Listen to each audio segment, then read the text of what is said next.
Hello guys, welcome to my channel and other blog. আশা করি তোমরা সবাই খুব খুব খুব ভালো আছো, আমরাও ভালো আছি।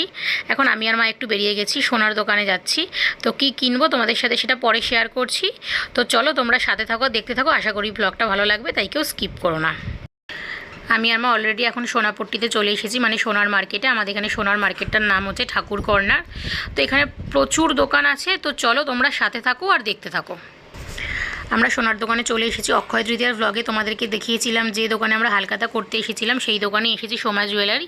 তো আমরা কি কিনলাম তোমাদের সাথে পরে শেয়ার করছি, সাথে থাকো। তারপর আমি মা আর বাবা একটা জামা প্যান্টের দোকানে চলে গেছিলাম। বাবা দুটো প্যান্ট কিনলো ডেলি ওয়্যারের জন্য। তারপর একটু আজকে রাস্তায় এগ রোল খেলাম। বাড়ি আসার সময় একটু পুকুতে বাড়ি গেছিলাম ওকে আদর করার জন্য। ওকে চটকে আদর করেও মন শান্তি হয় না, কারণ ও প্রচুর সুইট। সোমা জুয়েলারি থেকে আমরা আজকে এই কানেরটা কিনেছি, স্বস্তিক চিহ্ন দেওয়া। কানেরটা খুবই পছন্দ হয়েছে আমাদের।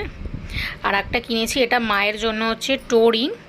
টোরিংটাও খুব সুন্দর, ওপরে ফ্লাওয়ারের ডিজাইন। আর একটা কিনেছি অ্যাঙ্কলেট, এটা ওয়ান পেয়ার, এক পায়ে পরার জন্য। এটা অনেক দিনের ইচ্ছা ছিল। তো তোমাদের কেমন লাগলো জিনিসগুলো অবশ্যই ছোট একটা কমেন্টের মাধ্যমে জানাবে।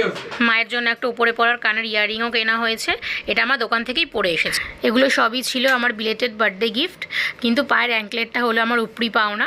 সো আজকের ব্লগটা কেমন লাগলো অবশ্যই জানিও, লাইক অ্যান্ড শেয়ার করো। তো চলো দেখা হচ্ছে তোমাদের সাথে পরের ব্লগে। Good night, by.